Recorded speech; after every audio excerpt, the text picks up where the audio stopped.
किसान साथियों, आज हम गिलकी की उन्नत खेती के बारे में बात करेंगे। जो लागत, मुनाफा और कौन से समय पर कौन सी दवाओं का छिड़काव करना है और कौन से समय पर खाद लगाना है, ये सारी जानकारियाँ देंगे, जो कि वीडियो में बने रही है। चलिए वीडियो को शुरू करते हैं। सबसे पहले, अगर आप बरसात के दिनों पे खेती कर रहे हो तो जल निकासी वाली ज़मीन का उपयोग करें। जल निकासी वाली ज़मीन का उपयोग करना बहुत ही ज़रूरी रहता है, क्योंकि इसमें सड़न गलन वाली समस्याएँ ज़्यादा लगती हैं। इसलिए जल निकासी वाली ज़मीन का चयन करें और साथ ही हो सके तो दोमट मिट्टी का उपयोग करें। दोस्तों, दोमट मिट्टी वह मिट्टी है जो ज़्यादातर फसलें इसमें अच्छा खासा उत्पादन देती हैं। दोस्तों, वहीं अगर हम बीज की बात करें कि तो बीज आप अपने क्षेत्र के हिसाब से लें। वहीं वेनार का जो एक आलोक के नाम से आता है, वो काफ़ी प्रचलित है और अच्छा उत्पादन देता है। ये आप ये भी लगा सकते हैं। और दोस्तों, जब भी इसको लगाएं बरसात के दिनों पे, तो मंडप विधि से लगाएं, क्योंकि मंडप विधि से लगाने से जो फल और फूल या पौधे जो रहते हैं वो पूरी तरह से स्वस्थ रहते हैं। दवा छिड़कने में या खाद लगाने में, पानी लगाने में आपको बहुत ही सहायता मिलेगी। जैसा कि हमारे पीछे आप देखेंगे, लगभग 1 से 1.5 बीघा लगाया गया है। इसमें ये पूरी तरह से हार्वेस्टिंग पे है। और वहीं घास की बात करेंगे तो पूरे खेत में घास की दवा डाल दी गई है और घास नष्ट होने के कागार। किसान साथियों, आप जब इसकी बुवाई करें तो इस बात का ज़रूर ध्यान रखें कि एक निश्चित दूरी रखें। निश्चित दूरी रखने की वजह से आपको लंबे समय तक उत्पादन मिलेगा। कई किसान ऐसे होते हैं कि नज़दीक बुवाई कर देते हैं, कई किसान ऐसे दूरी पे बुवाई कर देते हैं, जिस वजह से अगर नज़दीक करते हैं तो ज़्यादा फैलाव होने की वजह से जो घाम लगते हैं, धूप लगती है, उसकी वजह से वो फूल और पत्ती मर जाते हैं, नष्ट हो जाते हैं। तो आप एक निश्चित दूरी रखें, जैसे कि पौधे से पौधे की दूरी रखें 10 फीट और वहीं लाइन से लाइन की दूरी लगभग 12 फीट रखें। इस तरह से अगर आप बुआई करोगे तो आपको काफ़ी लंबे समय तक उत्पादन मिलता रहेगा। वहीं अगर इसके मुख्य रोग की बात करें तो आप इस पौधे में देखेंगे लीफ माइनर की वजह से ये पत्तियाँ मुड़ जाती हैं। ये इनका मुख्य रोग है। दोस्तों, आप फंगीसाइड लेकर इसमें आप स्प्रे कर सकते हो। बहुत सारी फंगीसाइड आती हैं जो कि आप अपने वीडियो में हम बता देंगे।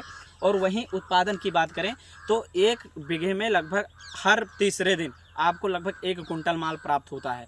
वहीं अगर आज की रेट की बात करें तो लगभग 25 से 30 रुपये किलो ये बिक रहा है। दोस्तों, ये एक ऐसी फसल है जो कम लागत में ज़्यादा मुनाफा करके देती है। दोस्तों, 1 बीघा का खर्च जो आता है हमारे क्षेत्र में लगभग 8 से 10 हज़ार रुपये आता है। वहीं मुनाफा की बात करें तो आप 1 लाख रुपये तक भी पहुंचा सकते हो, अगर अच्छा रेट पा जाते हो। किसान साथियों, अगर आपको लंबे समय तक उत्पादन लेना है तो आपको कुछ खास बातों का ध्यान रखना बहुत ही ज़रूरी है। जैसे कि ये उत्पादन पे आ गया है, हार्वेस्टिंग पे आ गए है, तोड़ाई इसका चालू है। वहीं अगर आप हार्वेस्टिंग पे है आपका पौधा तो उसमें खाद लगाना ना भूले हर 15 दिन। जैसे कि आप इस पौधे में देखेंगे, ये जड़ी पर थोड़ी थोड़ी खाद लगाकर चढ़ा दिया गया है। यहीं पर आप हर 15 दिन यहाँ पर NPK खाद का मिक्सचर करके लगाएं। और मिक्सचर लगाते समय इस बात का जरूर ध्यान रखें उसमें मिट्टी लगाएं, और इस बात का जरूर ध्यान रखें कि जब नमी बरकरार हो तभी लगाएं।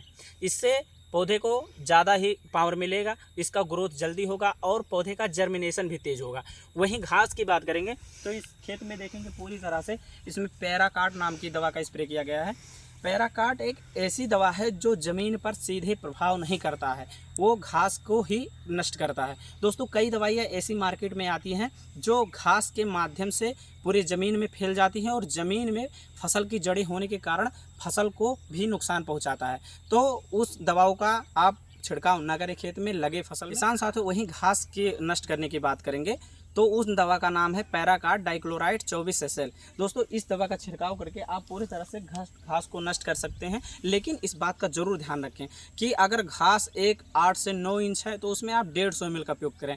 और वहीं अगर 20 से 25 सेंटीमीटर तक है तो आप उसमें 150 से 200 ml का प्रयोग कर सकते हैं, जिससे आपको अच्छा खासा रिजल्ट मिलने वाला है। किसान साथियों, वहीं उत्पादन आपके कार्यशैली पर निर्भर करती है। अगर आप 15 दिन पे खाद लगाते रहते हो, समय समय पर दवाओं का छिड़काव करते रहते हो, तो उत्पादन आपको भर भर के मिलने वाले हैं। जैसे कि आप देखेंगे, इसमें कोई ऐसा पौधा नहीं है जिसमें कल्ले न लगे हों। आपको हम नज़दीक से दिखाते हैं। ये रहा पौधा, इसके हर पौधे पर 1 बतिये जरूर लगते हैं। जैसे कि आप देखेंगे, 1 रहा बतिया, और ये 2 रहा, ये 3 रहा, ये 4 रहा, आगे बन रहा है। तो ये अगर दवाओं का छिड़काव और खादों का प्रयोग समय समय पर होता रहता है तो लगातार उत्पादन में वृद्धि भी होती रहती है और लंबे समय तक आपको उत्पादन देता रहता है। दोस्तों, इसी तरह अगर वीडियो चाहते हैं तो प्लीज़ चैनल को सब्सक्राइब कर लीजिएगा, ताकि सबसे पहले आप तक हमारा वीडियो पहुँचे।